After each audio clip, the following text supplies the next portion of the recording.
the top 10 things you need to know before travelling to Morocco. We'll be covering everything you need to know before travelling here, such as top tips for getting around, entry to Morocco, some laws that you may not know, and how to have the best trip.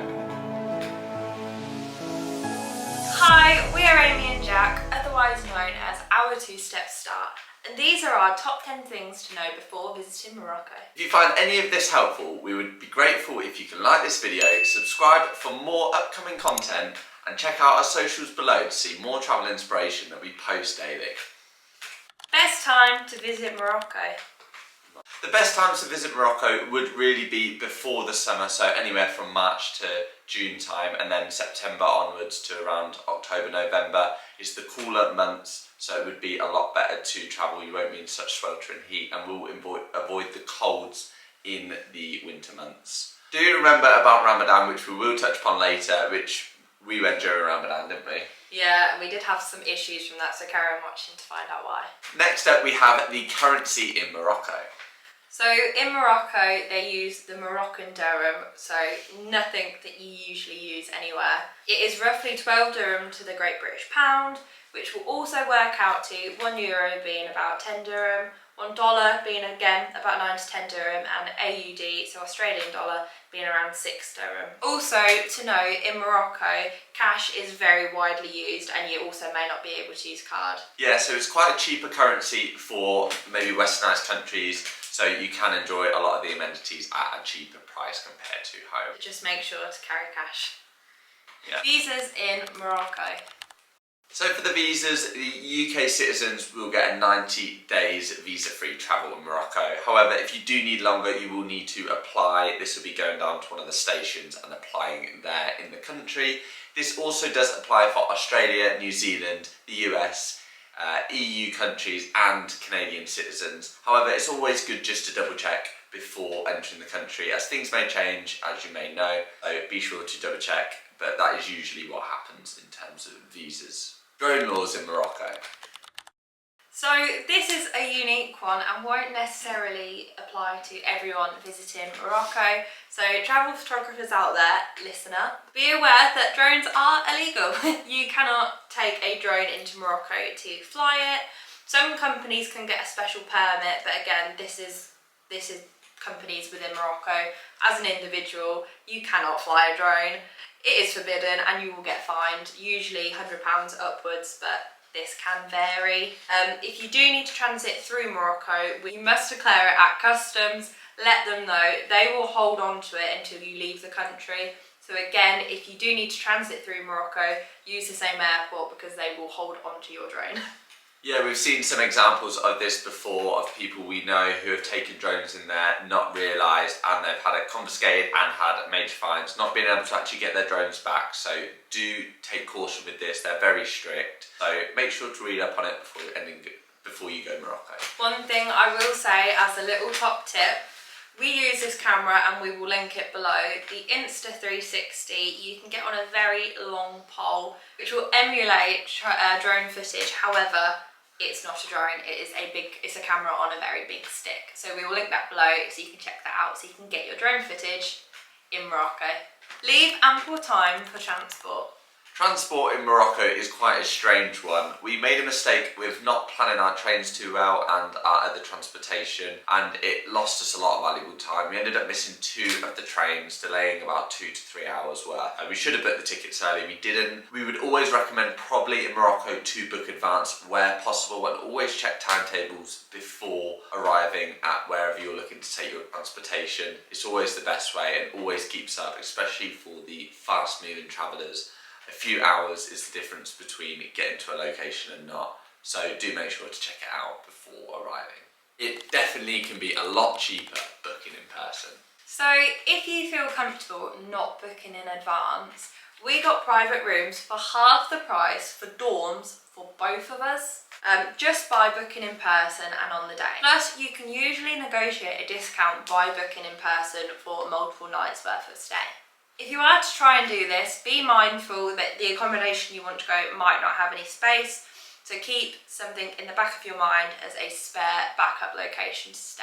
The last thing you want to do is be in a location, 10 up there, there's no room at the inn and you don't know where else to stay, so always have that backup. We were very lucky and we didn't run into this problem. However, we did manage to get some very cheap stays through doing this. Brush up on your French. Morocco does have a largely French-speaking population, so brush up on any school knowledge if you can. Because you will need it. If you didn't learn French at school like I didn't, I ended up learning German at school, so I didn't know any of the basics. Luckily, Aimee did. She learned French, she knows some of the basics. Je m'appelle Aimee. She knows a little bit more than me, which was very helpful getting around. Unfortunately, when speaking to the locals, I really struggled, especially in the rural spots. They know very little English, so make sure to have them basics, even going into the trip. Really important. And knowing the basics can get you a long way in this country. Definitely. Visiting Morocco during Ramadan. Be sure to check when Ramadan is. For 2024, it was March 10th to the 9th of April.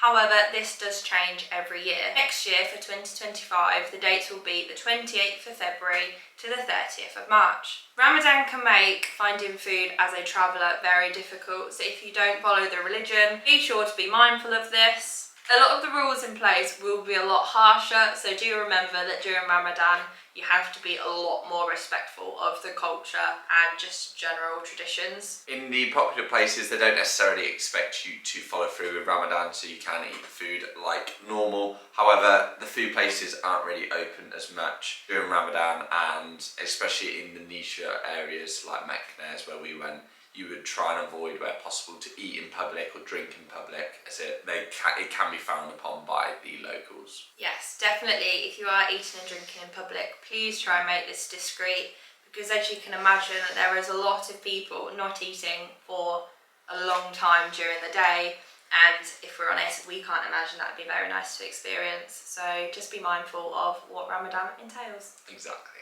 Wear appropriate clothing. Now with the clothing, it's quite a strange one. It's very similar across all Muslim countries. The Moroccan women will wear headscarves or headwear such as hijabs to cover themselves. This isn't really expected of travellers, but it's very appreciated if you're still able to cover up. It's not necessarily you need to cover up on the headwear, but more so covering the shoulders and the ankles, especially for the women. This is a great way to immerse yourself in the culture and understand a bit more of the day-to-day of the lives of Moroccan women and men, going through and obviously learning more about their religion also. It is important to note that this is a lot more important during Ramadan again, which we mentioned before. The men's rules for clothing are slightly more relaxed. As a female, we would recommend not wearing any tight-fitted clothing, opt for something a lot more flowy and try and cover up where possible. My top tip is wear lighter clothing, because you won't attract the sunlight as much, so you won't feel hot wearing these covered up clothing. Now a big one, beware of local scams.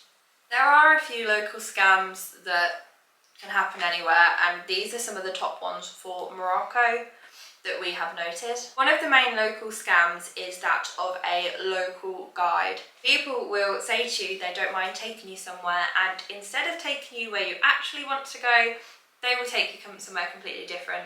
But doing this, they will also ask for a compensation, which you'd never asked for to begin with. Be aware of this. Some people have had experiences where people have become aggressive. We didn't have a problem with Moroccan people generally. However, it can happen. It has been known to happen. This is very prominent around touristy areas or some of the big attractions in the area, where people will try and take advantage of tourists in the area trying to see these attractions, so do be aware if you're going to any hotspots for travellers. Be very mindful. Another one is the taxi scams, which realistically we would recommend doing this wherever you go anyway. Whenever you want to get into a form of public transport, so like a taxi, please confirm the price before you go. The worst thing that you could do is get into someone's private vehicle, drive to where you want to go, and then they are charging you a lot more than what you should be charged just because you didn't negotiate a price to begin with. Also, for the taxis, most of the taxis in Morocco in each location will have a colour coding. This will prove that they are a local taxi and they have a licence to be a taxi driver in that location. So be mindful and look out for them, because you know that is a guarantee they will take you where you're meant to go. I want to note ever so quickly, as a solo traveller, which is great to do in any place, take a photo of licence plates if you can, or any type of registration details, and you can send it to your friends just to have as a backup. Hopefully nothing bad will happen, but it's always good to be safe. Lastly, this one is a very sad scam in Morocco, and something we rarely knew about realistically for visiting Morocco, and that is of child scams. So many kids will be taken out of school to beg for money to take back to their parents, and we did witness this in Rabat. So a kid come up for us for money and then literally run back to their parents. We hadn't given them anything, but it is very prominent. I was very, very close to giving them money. Aimee was the one that noticed it was a scam, and it was quite obvious once the child went back to their parents. As sad as it seems, by giving the child the money, you are paying into the scams. This child may look dirty, but they have been took out of school to beg for their parents. The more you pay into it, the more this will happen. So try and avoid this wherever possible. These are the top 10 things you need to know before visiting Morocco. Some of them are a slightly deeper note, however, it is important to know, and it is best for knowing to have the best trip to Morocco. Morocco is such a beautiful country, full of vibrancy and so many things to do and see. We hope this helps you in planning your trip to Morocco. We actually have a Morocco vlog series that we will definitely link below, where you can see our adventures, where we went to Fez, Meknes and Rabat on our little adventures out in Morocco. Let us know if you have any additional tips that we missed, and pop them down below to let us know. And again, if you enjoyed this, please like and subscribe. We look forward to sharing more travel inspiration for you to see. Check out our socials for daily travel content, and we will see you in the next one. Bye! Peace.